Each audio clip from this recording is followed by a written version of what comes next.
Greetings, everyone. Pete Pardo here from Sea of Tranquility. Welcome to a very special episode of the show. We've got a very special guest. We've seen him here on SOT before. It's been a while. Please welcome Derek. Please call him Mo Moore from Nektar. What's going on, Mo? How are you? How you doing, Pete? It's Doing good. always good to hear from you, man. Same here. Same here. Big fan of the band, and I've been following you guys for a long time. And I know you guys are a friend of the channel and watch what we do here, which is always cool. And we got some stuff going on in the Nectar camp right now. We got a brand new album, Mission to Mars, which has just been released, what, 2 weeks ago?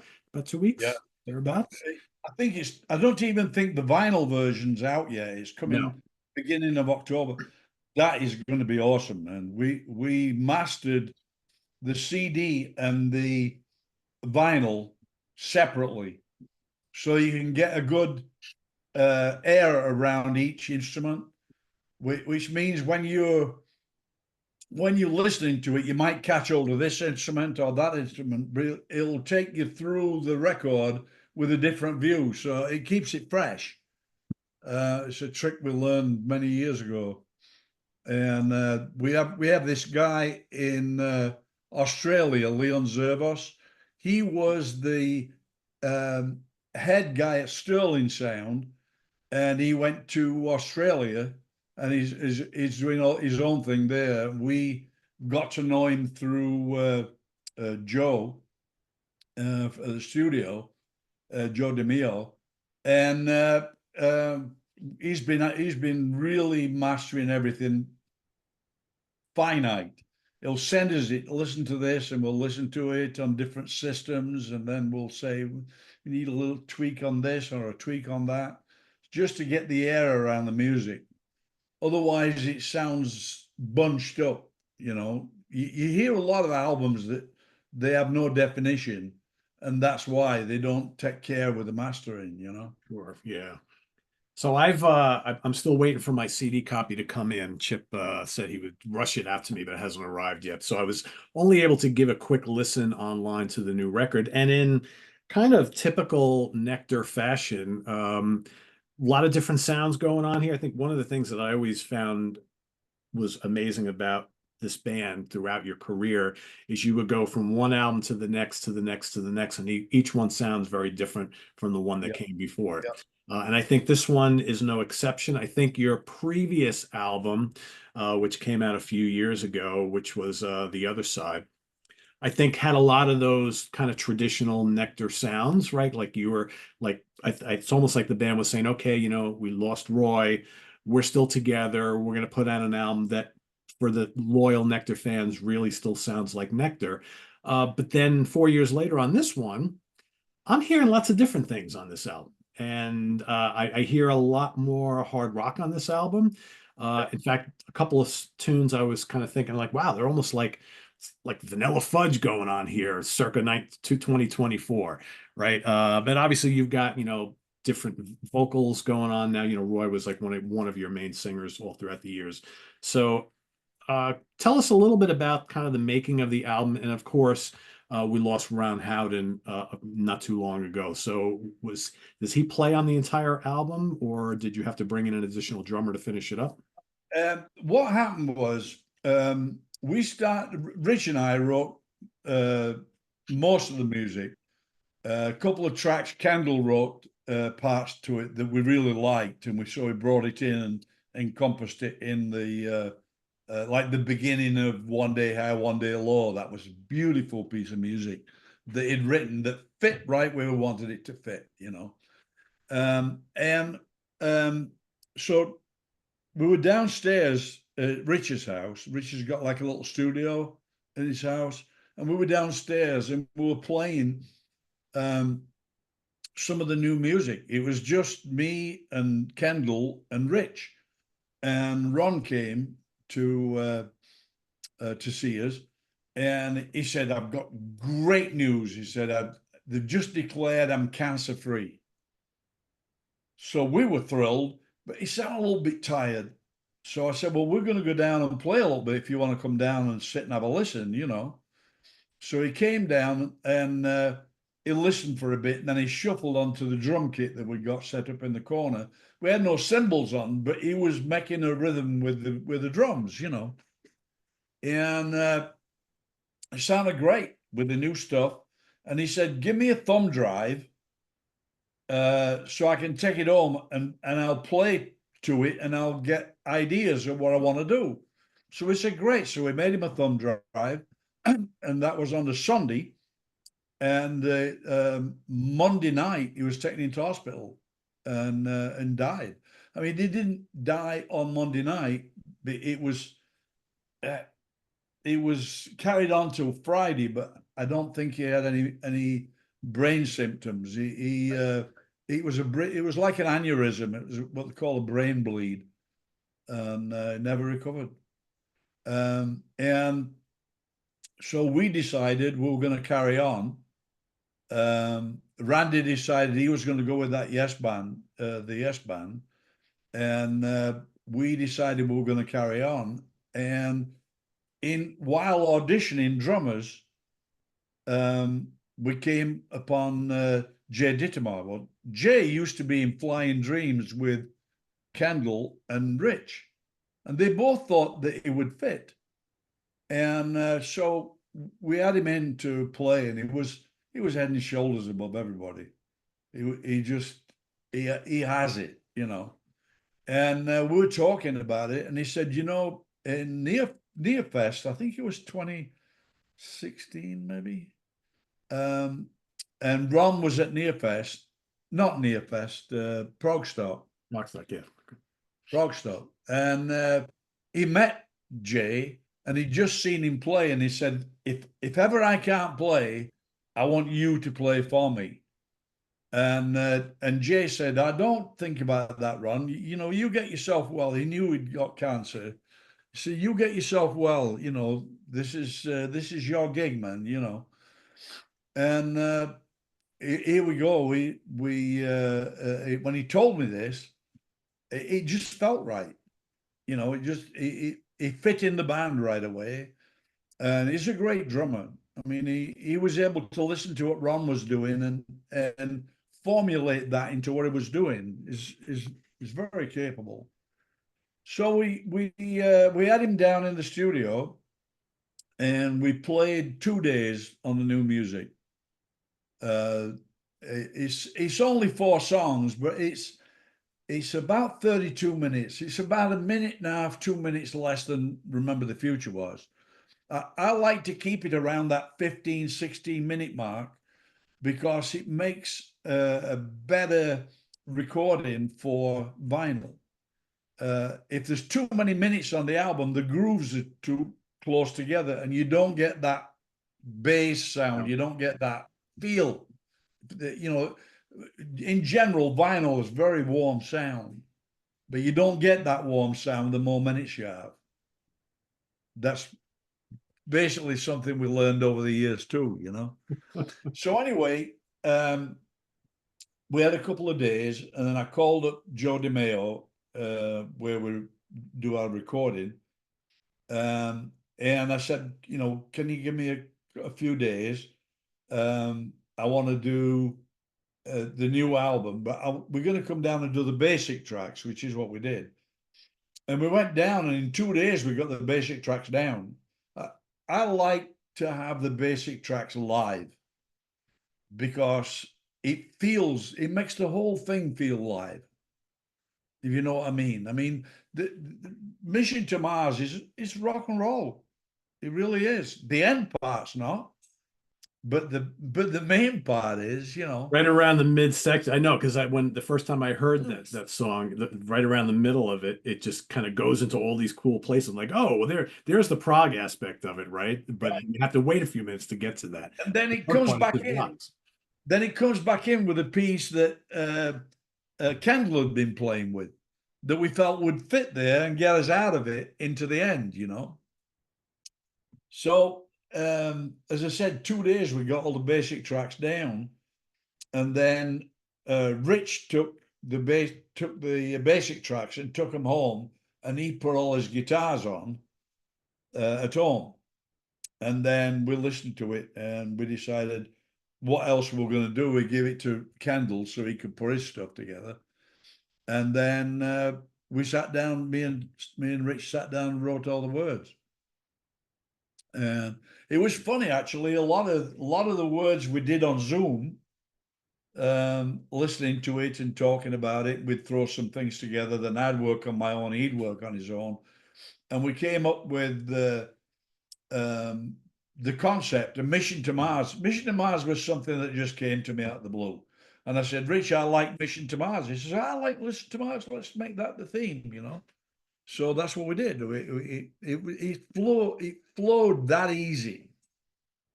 And when we finished the album and we started playing it live, man, that felt really good. So when we did the June tour, we did several dates, maybe 10, 11 dates. And we played the entire album, the entire Mission to Mars album. And it went over as well as all the other stuff. Mm. You know, I think that Nektar fans expect new music. And we gave it to them with the other side, but then the other side was 3-4 years old. We needed to get this new music going, you know. And the beginning track for Mission to Mars is a bass riff. And the bass riff is what I used to use in the 70s when we were doing sound check. So I'm at Rich's house, and we're playing around, and Rich says, we should write a song around that. I like it. You know, it's got a good feel. So we sat down in the living room and we're playing it, and we came up with what we got. That came very gradually. Different pieces came very gradually. And another riff that I did was in One Day High, One Day Low. It has the orchestral part in the beginning, and then the riff comes out underneath it. And that one, we were sat around again at Rich's house, and we came to the verse, if you like, and we started singing da da da da da da da da da, you know, and it was me and Rich and Marianne. It sounded great. We said, shit, we really, maybe we don't use words in that part and make it as a reoccurring chorus, which is what we did. So the songs basically wrote themselves. I don't know anybody that writes like we do. We will sit and think about it, and it'll come. We did that we sat at Rich's kitchen table and did the words, and we'd come up with something, and we'd say, well, another line would come, or another couple of lines, and finally we got the whole thing. I mean, I'll Let You In is a song about God, which we've not written about before, but we all feel positive about God. We know He's pulled us through a lot of stuff, and he and I actually had tears in our eyes when the words came out. They just came out, and when we recorded the words, and you can hear it in Rich's voice, he was crying. You know, it has a lot of emotion to it, and I think this album is a step. It's a little bit different direction, but then all the Nektar albums were a different direction. But I really like the power in the music. You know, we have the power back. We have the rock and roll, if you like, back. Definitely some oomph to this album for sure. Yeah. Yeah. Which is okay. I mean, I'm sure there are a lot of fans who like when you guys rock out more, right? I have to say, I mean, in our shows right now, we're doing Remember the Future. We're doing part of the B part of Recycled. We're doing stuff from Sounds Like This. We're doing a bit of everything. When we put this in, it goes down without anybody ever hearing it before. It went down as well as the classics, and that made us feel good. Well, that's got to be good, right? Because most older bands who have been around a while, they go and they tour and they play new music, and as soon as a new song comes up, everybody goes to the bar, to the bathroom, right? So it's right, great to right. hear that that's not the We case with didn't you have guys. any of that. And then Mick retired, the light show, and Jay, who's been working with him for the last 4 years, digitized the light show. So the colors are really vibrant. The projectors don't do it justice, and Jay was able to do the visuals to the music, which we always wanted to do, and we used to do in the old days quite a lot, but it had lost its direction, and so Jay came up um, with this light show that is so powerful. So now we've got the music and light theater back. So we were talking about Mission to Mars, and I said, Jay, do you think we could do that in 3D? And Jay said, yeah, why not? So he put the 3D thing together, and we bought some glasses. We took 900 pairs of glasses to Europe for the festival so that everybody could get this effect. But not only did we do that in Europe, we also did it in quad. So there's two stages, one either end of the tent, and they each had their own PA system. And the changeover was 10 minutes. From one band finishing to the next band starting was 10 minutes. You get everything ready while they're playing. You got 10 minutes to make sure everything's working, and boom, you're off. So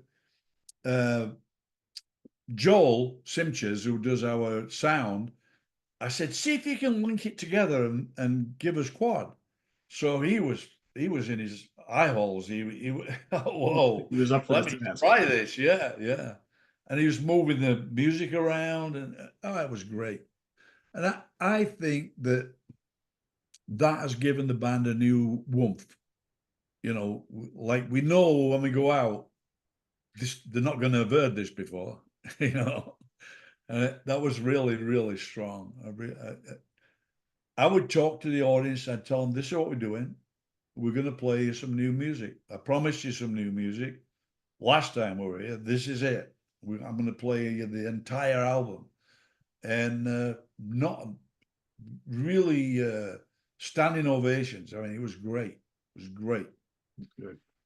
You before you started recording, you were talking about a festival you guys played at recently. Could you talk a Oh little yeah, bit? we headlined a festival in England. Well, I've not played in England for 20 years, and the other guys have never played in England. So Trevor, the guy who runs the Neen Valley Rock Festival in Grimsthorpe, which is an old castle, in the castle grounds. It's beautiful. And they have glamping. I don't know if you know what that is. It's tents with beds. Oh So wow. if you want to stay on site, you can. Oh yeah. I've heard that. Yeah, they do that here a little bit too. Glamping, That's yeah. right. And then they had all this different food, Indian food, and you name it, it was there. And we headlined Friday night. I didn't want to headline on Sunday night because my feeling is people are ready to go home with that many bands at that time. So I couldn't get Saturday, so I took Friday. And it was incredible. It was absolutely incredible. We did the similar set to what we did here, except Trevor was a huge fan of Tab in the Ocean. So as an encore, we did Tab in the Ocean for him. He was blown away. Now, because we were starting raw without having any sound check, we carried on as we'd done on the tours over here, starting with King of Twilight with that whole first section, Crying in the Dark. We call it D Jam, but it's Crying in the Dark. It came from a D Jam, you know. And in when you start in that, you have pieces where the sound guy, Joel, can make sure he's got everything right before you kick in. We used it for sound checks for years. That's where it came. That's how that came to be. That song, you know. And it was great. We played for probably 2.5 hours. Wow. Squeezed in a lot of old classics, I'm sure. Oh yeah, yeah. We did most of Tab in the Ocean, chunks of Sounds Like This, the first side of Remember the Future, the beginning of the second side of Recycle. That's Costa del Sol going into Marvelous Moses, which is the fans really like Marvelous Moses, so we said, why not? We'll throw it in there. And then we did a few pieces from the other side. We did. I'm trying to think. We did Drifting, and we did Skywriter. What else did we do? I seem to remember doing 3 songs from the other side. You can't go on to just new music. I think the fans want to hear the old music, but they want to hear the new music as well. So with the right blend, you can really do that, you know. Yeah, I just saw Deep Purple last week, and they played 4 songs off their new album, which blended in with everything else quite nicely. They kicked Yep, off yep. the set with Highway Star, of course, and then played some new stuff, and then they played a couple songs from In Rock, Deep Cuts, and then they dropped in Lazy, like right in the middle of the set, and then they saved, of course, Smoke on the Water and Space Truckin' and Hush and Black Knight all the way for the end, which, Right, right. for me, a longtime fan who likes everything, and I want to hear more than the hits because I've heard the hits a million times. It was a great set for me because I got a little bit of everything.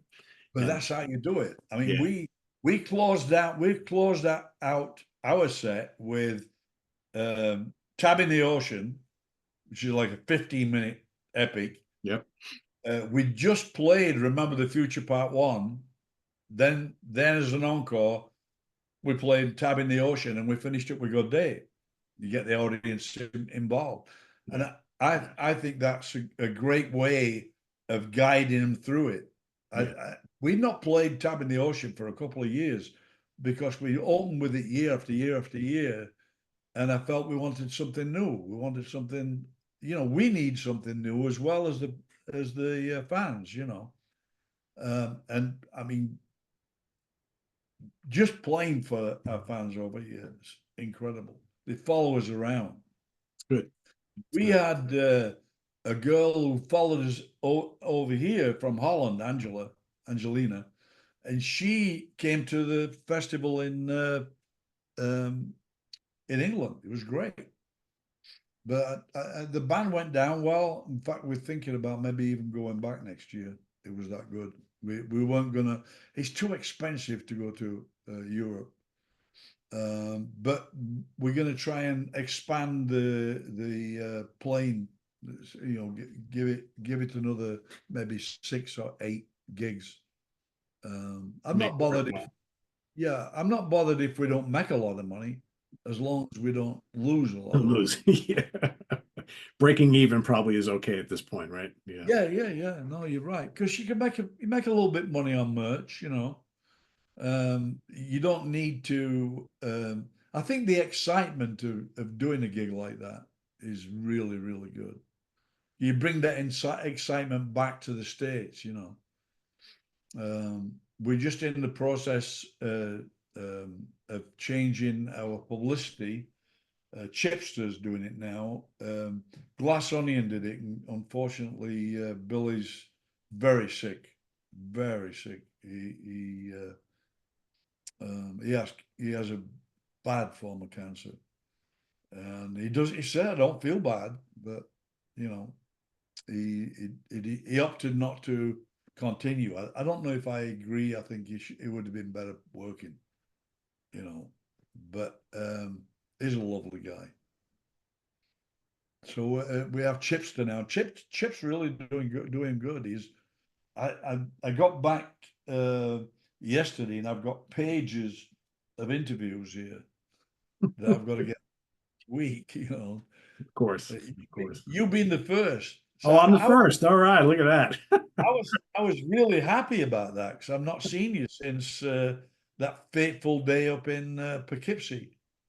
Yeah, so why don't we talk a little bit about that? Because we have kind of not discussed those events here on the channel in 2 years. And now that the Chance Theater in Poughkeepsie, New York is no more, maybe it's okay to talk about it. So for folks who are wondering what the hell we're talking about, so 2 years ago, it's just under 2 years ago, we had Sea of Tranquility Fall Fest at the Chance in Poughkeepsie, New York, and Nektar was slated to headline that day-long festival over Vanilla Fudge and the Pat Travers Band.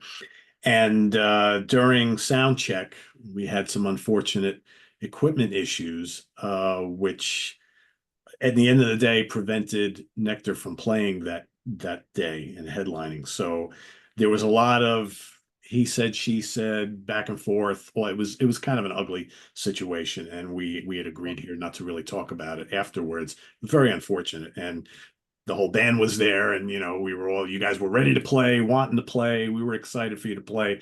So you were there backstage on the stage when all this went down. What actually happened that day? Well, we were testing out the sound check, and Randy hit his bass pedals, and it was really loud, but they were switching the equipment on and off. You can't do that. You make sure nobody's playing, and then you phase it out. The amplifier, which was 15 feet at least away from the stage, just blew up. It wasn't anything that we could have done. I don't know that it came about from them turning it on and off. I don't know, but I do know that we were set up, we were ready to play, and then they decided to do it in that place with all the stairs upstairs. Upstairs, yeah. We didn't have time or the space to be able to put a show on, and I didn't want to do it half-assed. You either do it right or you don't do it. And I know that Vanilla Fudge played up there, and they had an amplifier go. Yep. And it was all from. I don't think they had the money to do the service on the equipment, because the guy whose PA it was, he was bringing amplifiers, told us it's not your fault this went down. I mean, the amplifier just smoked and blew up. Well, amplifiers don't do that if they've got fuses. And this is a place that had live music weekly, so it's not like you were the first band to play there in months, right? Or whatever. Yeah. I would love to have played there, but the guy, the owner, I guess, of that facility, he didn't really want us to play. I don't think. I think that's what it boiled down to. He was pretty nasty about it. The guy who put the concert on, the owner refused to pay him. I know he was out quite a lot of money, and we did a gig for him in Syracuse to help him get the money back together. It wasn't a nice thing. We would really, really wanted to play. We're looking forward to it, and Yeah, as were we. yeah, that was terrible. But that's not going to happen again. I wouldn't have gone back there for any money. Just the way that the guy unloaded it onto us, I'm sure they knew they had a problem with that system. You don't blow an amplifier. An amplifier, the fuse will blow. It won't burn up. And it was burning up, smoking, which tells me either was no fuse in there or somebody had stuck a nail in or something. I don't know. But it wasn't a good scene at all. Yeah, and it was just a shame because it just kickstarted the whole day off on a negative note, right? So we had to kind of reconfigure everything, and Pat Travers' band and Vanilla Fudge did play in the upstairs venue, and we did all of our panel stuff up there as well. But it was cramped. The sound wasn't great. I mean, Pat Travers was so loud, like painfully loud, because the sound just wasn't it wasn't No, optimal up there. And then, like you said, Vanilla Fudge had lots of sound issues later in their set. But I mean, everybody had a blast that day, but it's just a shame of what it could have been because we would have wanted it to be in on the regular stage in the regular theater and where everybody had plenty of room, sound would have been better, and unfortunately that didn't quite happen. So no. Well, yeah, but maybe you could do another one at some point. we'll see. We'll see. Yeah. Yeah, because I I felt really bad because it was you. I really wanted it to be good. I was looking forward to meeting you, and everything just went to hell in a handbasket. yeah, yeah, it was a shame. But like I said, maybe we'll do it again at some point. Yeah, yeah. Well, we would definitely be be up for that if you ever want to do it. Okay, cool. So, Mo, you got the new album out now, right? You guys are playing some gigs here and there. What does it feel to be kind of like the last man standing in Nectar at this point? Ooh, yeah, it's It's been a long road, right? I mean, it's a long history you guys have. I played with Ron for 60 years. Yeah. It's a long time. Taff bowed out of the group early. I was the first one to leave. I had things happening, and we got together for Nearfest, which sold out in 45 minutes. Yep. I mean, it's That was incredible. that was a And I great show. did a couple. I did a couple of gigs with them in Germany. We did a festival there and a big gig, and we'd played in London. And then I went back to. I had uh, a plumbing and heating and a construction company that I built up over the years. I couldn't just walk out on that. I had to continue. So I said, "You guys, if you want to carry on, I'm okay with it." So they actually used Randy Dembo. That's why I used Randy in the other side banks. I wasn't planning on going on the road, but the music dragged me into it. I love the music, and if you love music, you want to see people's faces when you play it. You want to see them, a nice big smile. It makes it all worthwhile. And so yeah, I'm the last one. I actually I think because we'd already got all the music written, it was a no-brainer to finish it, to finish the album. And we're talking about now doing a trilogy. So this will be the first album in a trilogy, um, which we're looking to complete. I want to get out again and play. I want to now the album's out and it's doing pretty good. Good. I want to be there for it to back it up. Good. And then we'll see. We'll probably we'll probably write stuff on the road. That's how we used to do it in the old days. It's a little strange being the only one left, but I mean, if you look at it in another direction, um, Rich and Kendall and Jay all played with Rich Shalander's Flying Dreams. So it's that give and take. But it, I really like what we're doing. I really like the power of the band. Um, Jay Dittemar plays right where I'm playing. He's right playing right with me. You know, he drives the band pretty good. I feel like Ron's still with us. You know, it's it just feels really good, and the band's getting better and better. So you can't beat that. You know.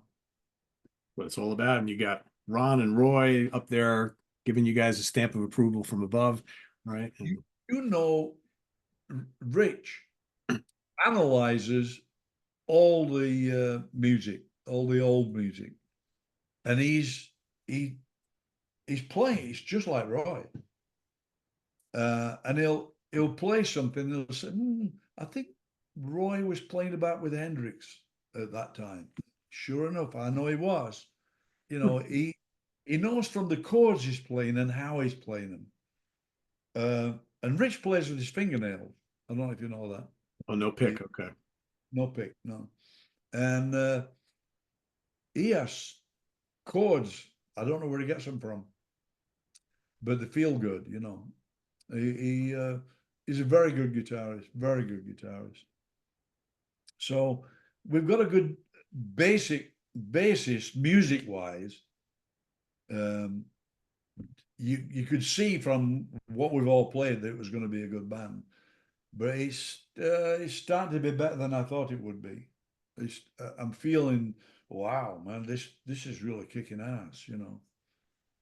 Um, we did Fidgety Queen just impromptu at the end of one of the shows during the tour. Man, that thing just whoa, just, just hit it.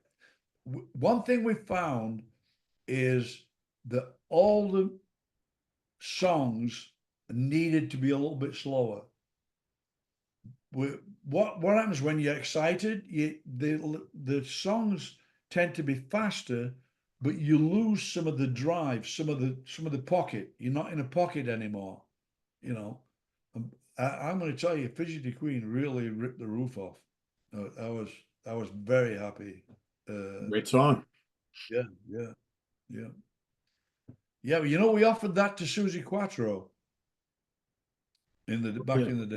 Yeah, Wow. I think she thought we were taking the piss. You know. I don't know. We didn't. She didn't do it. That would have been a great song for her as well. Probably, yeah.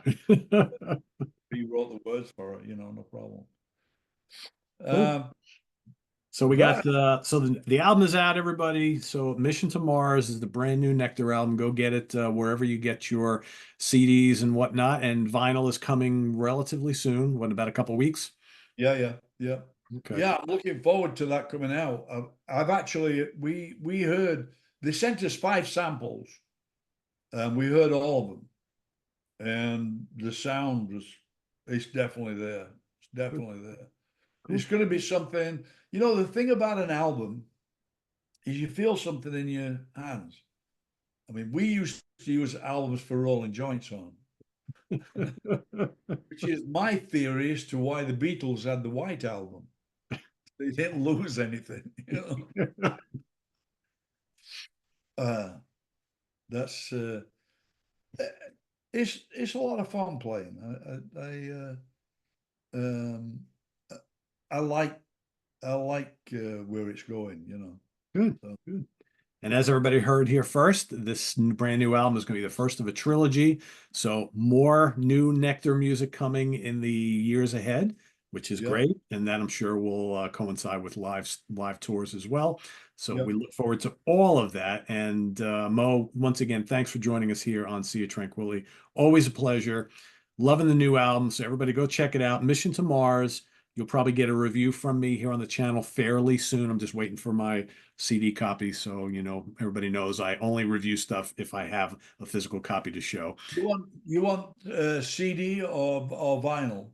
I'm a CD guy. I don't have a turntable anymore. So yeah, so CD's on the way, apparently, thanks to Yeah. Chip. If you don't, you have my email, right? I believe so. Yes. Yeah. If you don't get it this week, let me know and I'll make sure that you get Okay. it.